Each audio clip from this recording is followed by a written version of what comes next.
今日咧我讀到《妙法蓮華經》第6嘅，係啦。咁但係咧我讀第6嘅時候咧，見到一個叫做耳根正藥師，咁我就上網去揾咗啲解釋啦。我覺得幾好，所以值得分享。係啦，咁其實之前我都想講，因為點解咧？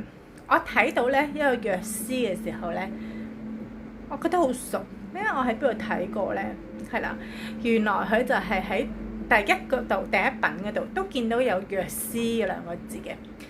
藥師唔係人名嚟嘅，藥師就係藥嗰個藥啦，就師就其字做個根字，係啦。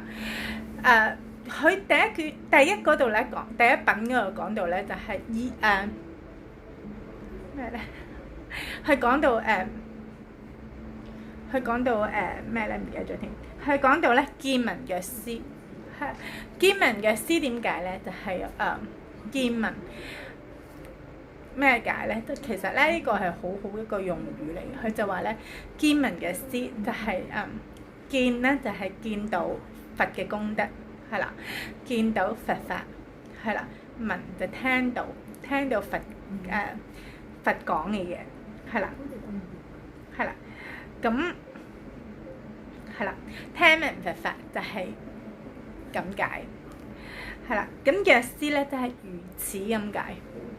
咁成個古仔就係話咧，第一品嗰度講到咧，佢就話彌勒菩薩啦，同文殊師利菩薩咧有一個對話，就係咧彌勒菩薩咧見到咧，其實咧當時咧好多大眾啦，好多菩薩都見到咧佛咧放咗好多光出嚟，係呢個就好嗰啲光咧就係好光，同埋係好殊勝，咁就同文殊師利菩薩個對話啦。彌勒菩薩就話啦：我住喺度，我都係咧見到佛呢個功德，有聽到佛都係同一個功德，係啊。咁呢個咧就係咁樣噶啦，係啦。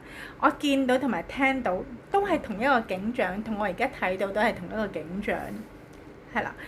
咁呢個咧就係講緊見聞藥師點解？咁咧，我覺得呢個字咧好有意思。點解咧？呢個字咧，如果可以記住咧，就係話，當你咧即係接觸到佛法嘅時候，見聞啊嘛，你接觸到佛法嘅時候，甚至你讀到佛經嘅時候，或者你諗翻起佛嘅功德係幾大，即係佛係做咗好多善事先成到佛噶嘛，累積咗好多福德，係啊，咁所以呢個咧就會令到自己咧可以去學佛咯，真係學佛咁解啦，係啦。咁而咧啱啱讀到第6嗰度咧，佢咧有個叫做耳根正藥師，哇！我覺得好似咁呢個咧更加之吸引佢講得。點解咧？我上網揾咧，佢就話啦，其實咧耳根正藥師咧就係話，如果嗰個人六根清淨，連耳根都更清淨嘅時候，佢就能夠咧去知道其他眾生心嘅所念，其他眾生心諗啲乜，佢都知道。係啊，就算佢係係啦，咁咧佢就話咧，其實就算咧嗰個人咧，佢唔單止係等陣先，